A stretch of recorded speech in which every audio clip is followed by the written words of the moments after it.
Halo teman-teman, berjumpa kembali di video tutorial bersama Webhost. Kali ini masih dengan saya Putra. Nah, di video kali ini kita akan belajar dasar-dasar CSS responsif.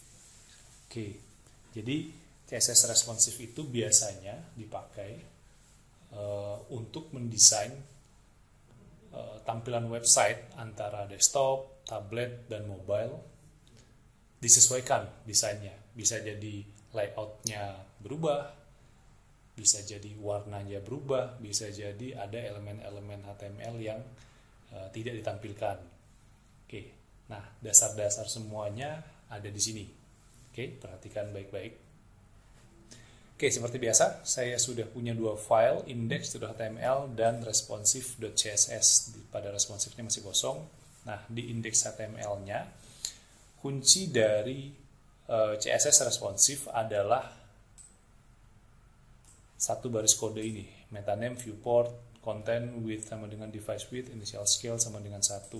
Nah, ini digunakan supaya ukuran font misalnya, ukuran pixel pada device desktop dengan mobile itu sama besar. Jadi kalau misalnya 14 pixel di desktop juga 14 pixel di mobile itu sama besarnya. Jadi untuk menggunakan CSS responsif ini wajib ada. Nah, kalau ini juga wajib ada karena ini dasar dari HTML5-nya harus ada meta-set UTF-8. Oke. Nah, tapi kalau kalian start dari awal, kita pilih HTML5, nah sudah komplit. Oke, sudah ada ini gitu. Oke, title-nya saya ganti jadi CSS responsive, kemudian saya panggil CSS-nya link rel style sheet ref responsive.css. Oke, pertama saya akan tampilkan title saja, CSS responsive. Oke, lalu saya running seperti biasa di open with live server. Oke, akan tampil di sini ya. Nah, ini tadi saya buka juga. Oke, masih belum ada isinya sekarang. Dari satu elemen ini saja kita sudah bisa buatkan style yang berbeda untuk resolusi yang berbeda. Oke, saya tambahkan di sini misalnya background, body, background color. Pertama saya berikan background colornya blue. Oke. Nah, di sini kode ini berlaku untuk screen desktop. Oke, masih semuanya. Nah, kalau kode ini berarti masih berlaku untuk semua screen, baik itu desktop, mobile, dan tablet. Nah, caranya untuk kita bedakan, kita atur namanya media screen. Nah, media screen ini untuk kita mengatur resolusinya. Bisa jadi resolusi maksimal berapa atau resolusi minimal berapa. Contoh, saya tambahkan add media spasi screen spasi n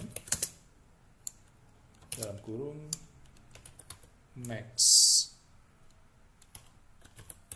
width 2 780 pixel misalnya. Oke. Nah, di dalam media screen dengan lebar maksimal 780 kita bisa atur stylenya mau seperti apa. Nah, artinya kalau lebar maksimal 780 ini bisa dikategorikan untuk perangkat smartphone. Oke. lebar 780 ini bisa dikategorikan untuk lebar perangkat smartphone. Nah, misalnya saya tambahkan body, background color. Oke, nah tadinya blue, saya ganti jadi brown. Oke, saya save. Kita tes hasilnya.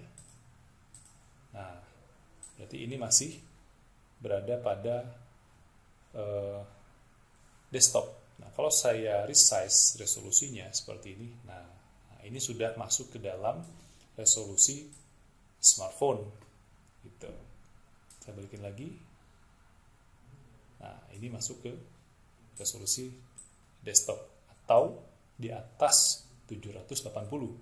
Oke, max width ini maksudnya maksimal lebar 780. Nah, jadi 760 atau 500 dan seterusnya. Gitu. Nah, pada resolusi 781 atau 800 dia sudah masuk ke yang di atasnya tadi. Nah, bagaimana kalau kita mau tambahkan lebih spesifik, misalnya dari 781 sampai 1000 misalnya. Nah, kita tinggal tambahkan di sini. Oke, max width-nya misalnya 960. Nah, misalnya 960. Background color-nya saya ganti, saya pakai warnanya shaded blue misalnya. Oke, saya save. Oke, jadi kita sudah punya background color yang berbeda-beda. Saya resize. Nah, ini masuk ke kategori 960, max width 960. Nah, artinya di resolusi 781 sampai resolusi 960 background colornya adalah shaded blue. Nah, saya resize lagi sedikit.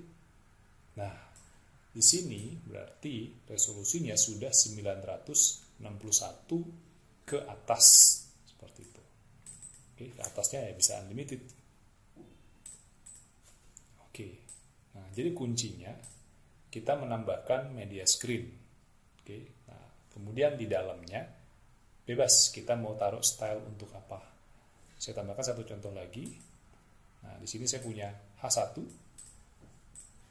Oke, H1. Elemen H1 saya tambahkan style, misalnya color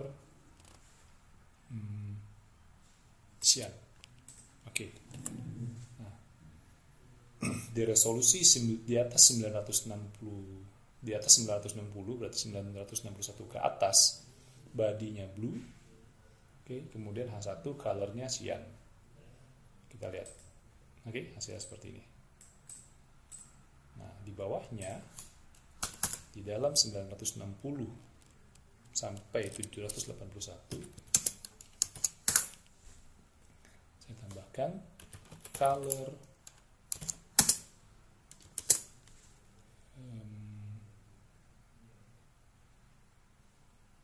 azure misalnya.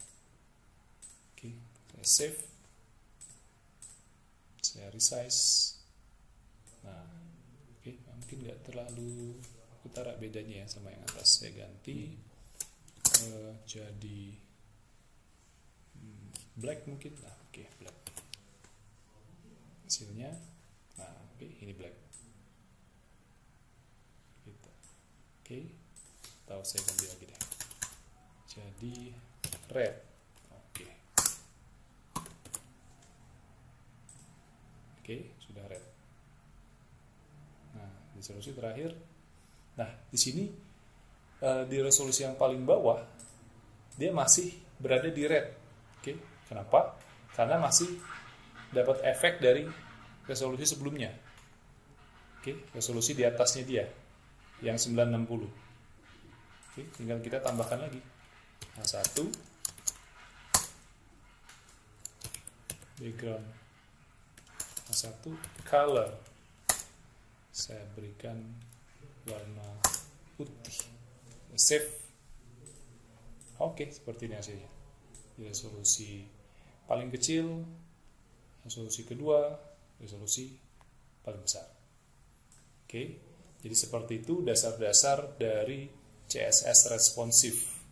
Nah, tinggal bagaimana mengatur layout yang berbeda pada resolusi yang berbeda. Nah, itu juga diaturnya dari sini. Nah, untuk lebih detailnya atau untuk lebih advance-nya mengenai CSS responsif, kita akan bahas di video berikutnya. Oke, cukup sekian. Terima kasih. Sampai jumpa lagi.